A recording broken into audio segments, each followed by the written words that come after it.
Grabe talaga ang daan dito sa Isabela. Ang ganda at ang lawak. Halos nga lahat ng mga daan po dito ay ganito kalaki. Kaya kahit sobrang layo ng biyahe namin, may enjoy mo talaga yung daan. Mga ilang beses na rin kasi kami bumayahe dito. Kaya lang pag sa gabi medyo nakakatakot dito dahil wala talagang kailaw-ilaw at bihira yung mga sasakyan na dumadaan dito. Kaya nga pinipilit namin na makarating kaagad dahil ayokong bumalik kami ng madilim dito. Kaya lang yung ini-expect namin ng 2 oras kalahati na biyahe ay umabot talaga ng 6 na oras at hindi namin talaga ini-expect yun. Sa tingin ko nga pati yung client namin hindi din. Buti na lang at nagdagdag si ma'am ng pang shipping fee. Mga oras na yan naisip ko yung pamilya ko, gusto ko sila makarating dito at next year nga po ay plano namin bumalik dito para sa mga bagong clients. Okay, viewing una kami.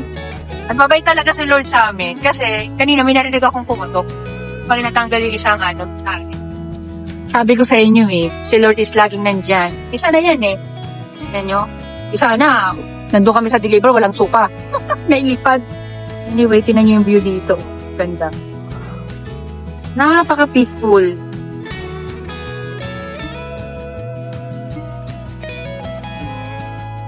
Ito laki ng kalsada dito, grabe.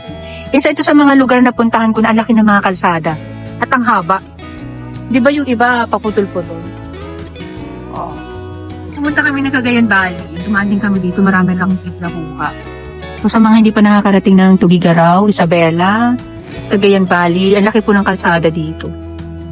Pero syempre, kailangan kondisyon pa rin yung sasakyan nyo. Yan, sarap magpa-picture dito.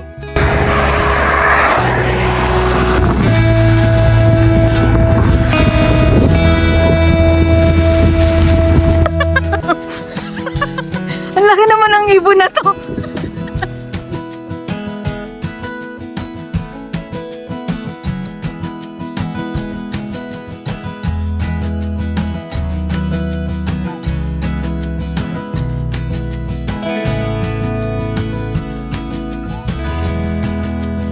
Napaka-peaceful dito, chillers. Sana ganito rin sa Manila kapag nagdi-deliver kami. Wala ka talaga makikitang traffic. Simula nga na makarating ako sa lugar na to, feeling ko nasa New Zealand ako. Makikita mo talaga yung dulo ng kalsada na babaybayin mo. Buti na nga lahat, napakaganda talaga ng camera ang ginagamit ko. Kahit i-zoom in ko yan na sobrang layo. Pero may mga pagkakataon rin talaga na mauumay ka rin. Lalo ka ng biyahero ka, tapos dito ka madadaan. Mapapasana all ka na lang din talaga kapag ganito yung kalsada. Sa probinsya po kasi namin sa Bicol, hindi ganito. Ang dami pong daan doon, nakawawa talaga yung sasakyan mo. At itong bridge na to, sa pagkakaalam ko po ay itong pinakamahaba na tulay dito sa Tugigaraw. Tama ba yung paniniwala ko? Comment down below kung tama po. At syempre habang nasa biyahe po ako ay minomonitor ko po mga nagkakabit ng curtain doon sa house nila Ma'am Sipagan. Dahil magtatanghalian na rin po ng mga oras na ito. At ito nga po yung ganap doon. Manananghalian na nga sila at pinagluto sila doon ng sinigang na baboy. Hay, nako, kung alam nyo lang, sobrang nangihinayang talaga ako ng mga oras na yan. Sana andyan ako. Ang ginaw po kasi dito. At kami naman ay dito kami kumain sa Triangle Pansitera. First time ko nga po makakain ng ganitong klase ng pansit. Niluluto po ito sa pugon at excited na nga ako matikman to. Napakarami po kasing kumakain dito kaya sigurado ako masarap to. And take note, napakamura lang po ng order sa kanila. Isa kasi talaga sa mga paborito kong pagkain ay yung may noodles. Sip lang po talaga yung spaghetti. Hindi ako masyadong mahilig. At habang hinihintay nga namin yung pansit, ay nilantakan ko muna itong nabili namin sa daan na mais. Lagkitan po kasi ito. Kaya ayan, sarap na sarap talaga ako dyan. Mas gusto ko po kasi yan kaysa Japanese corn. At maya-maya nga ay lumapit na sa amin si kuya. Binigyan kami ng sabaw. Hindi ko alam kung para saan to kasi pansit yung order.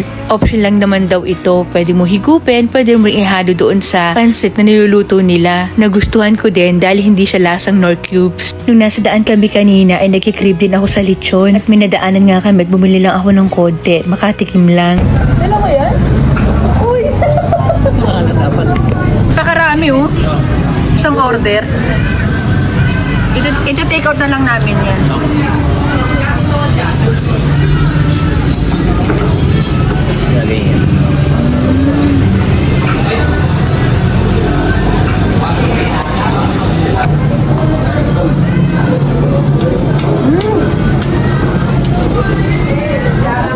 Masarap siya. Ano expect ko hindi ganun kasarap? Sarap ito yung noodles. At pagkatapos nga ay bumiyahin na ulit kami. Halos mag-5 oras na nga po kami bumibiyahin yan. At sa tuwing tumitingin ako sa Google Map namin, ay nakakaramdam talaga ako ng dismaya kasi sobrang layo na talaga, chillers. Tapos may mga dinadaanan na rin kami ng mga rough road dahil sira po yung tulay na dinadaanan dito. Kaya umiikot pa po talaga lahat ng mga sasakyan. 5 oras na yung biyahe namin. Nakala namin 3 oras lang. Wala pa kami sa pupuntahan. 20 minutes pa ang biyahe. Ay, sa wakas! Touchdown, chillers! Ayan na. Buti hindi kami nahihirapan doon sa mismong barangay. So, ang oras po ay 4:15 na ng hapon. Umalis kami ng San Isidro ng 10. Oh, 10 a.m. Ay, halos 6 hours. Kasama yung hinto natin. Kasi lang naman yung hinto, isang beses lang.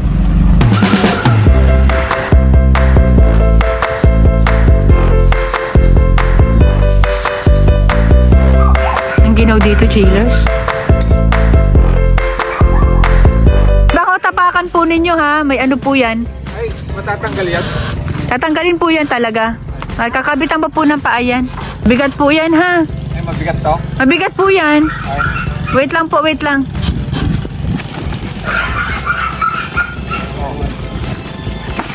Aha. Yo. Ano, bitawa? Oo, diba?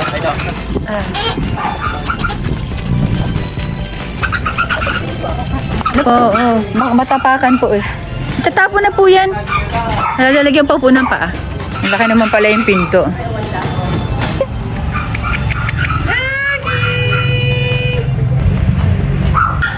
Kahit maliit na set po yan, mabigat yan. Oh, galing ka pang ano, Manila.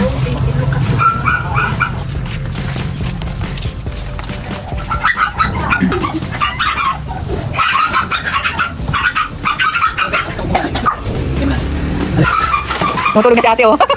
Tumutulog si ate pagtanggal. Yan is chillers set. Ang ganda, oh.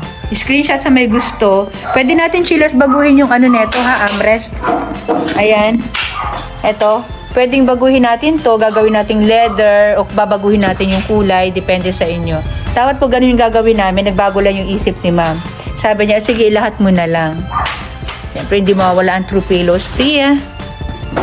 Ayan. Pwedeng ganito lang, chillers, yung orderin nyo, ha. Kung maliit pa yung bahay ninyo, pwedeng single lang. Pwedeng 2-seater, 3-seater, depende po. Kailangan lang namin i-ocular yung bahay. Pero ito, chillers, wala na kami ocular na ginawa dito. Binigay na lang po talaga sa amin yung size. At open naman yung bintuan nila, walang problema. Ayan, malaki.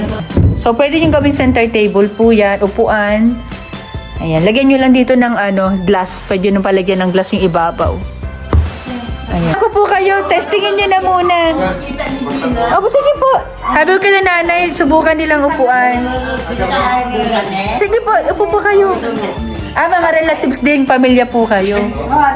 Pinsan ay pamangkin. Opo. Ayan si nanay, shout out kay madam. Kita nyo si nanay sa vlog. Sige po, upo po kayo. Yan ang kagandahan naman ng individual chillers. Kahit iba't ibang forma po pwede. Kaya yan si nanay. Oh. So, picture sila dito. Oh. Ang ganda ng upo ni sir. Oh. Okay, yan na. Okay, 1, 2, 3. Okay, 1, 2, 3. Okay, 1. Si Kuya, bakit parang nagbububuan ka dito tayo? Para magtibayang. Okay. 1, 2, 3. Yun. Okay, so merienda time, chillers. Ayan, meron silang hinandang food. Ayan. Ayun, may pansit. Pansit ng ano to? Ng, anong lugar nga ito? Langgan. Langgan, Cagayan. Bayan, Kataran. Okay. Langgan, Kataran, Cagayan. Akad lang, okay. Katulad ng mga pamangkin nyo galing dun sa Tagig. Nang sabihin nila na Cagayan na dun sa Tugigaraw. Ngayon, Cagayan na ito, sabi hindi na sila natulog hanggang dito kay malayo pa man, di ba? Opo. Opo, hindi sila kay parang nandyan ang bahay na parang ganun.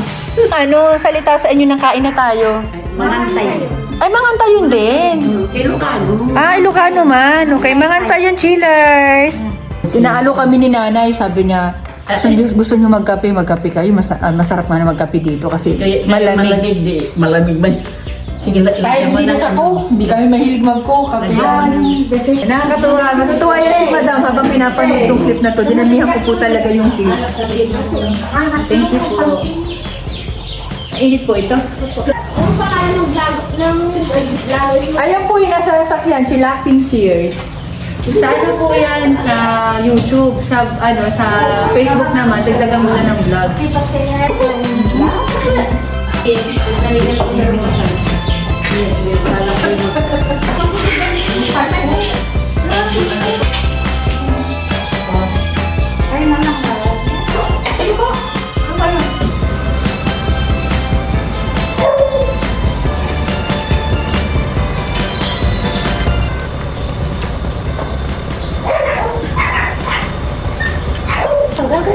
Kain. Mama. Shout out kay Mama. Hilig sa maganto si Mama. Inggit mo pa. At ito naman yung ganap kila Ma'am Sipagan. Nagmemerienda rin sila ng mga time na yan. Soft drinks, syempre may kasamang tinapay na may palaman. At kinagabihan naman ay tinolang native na manok yung pinaulam sa kanila. Sabi ko nga, tirhan nila kami dahil kinabukasan na rin talaga kami makakauwi. Ay naku, ingit na ingit talaga ako ng mga time na yan. At inunload na rin pala nila yung quartz na dala namin. At pati nga si Sir ay tumulong. Maraming salamat po, Sir. Napaka down to earth yung engineer na yan. Yes po, isa po siyang engineer. At siya nga po ang engineer dyan sa bahay na yan. Dahil bunso kapatid po siya ng may-ari ng bahay. Paano, chiller? Sana po ay nagustuhan ninyo ang vlog ko. Sa mga gusto pong sumabay ng deliver namin dito next year, ay i-PM nyo lang po ako. Mas marami po kayo, mas okay. Para makatipid po kayo sa shipping fee. Dahil talaga naghahanap pa po ng mga kasabayan ang pagbabalik namin dito. At next vlog nga po ay makikita ninyo kung sino po yung mga o-order sa amin. March to April, May po ang target na deliver namin dito. Sa mga gusto pong umorder, PM is the key at sa price naman po pakibasa na lang. Dito sa amin mura pero hindi basura kaya mag-subscribe ka na. Bye!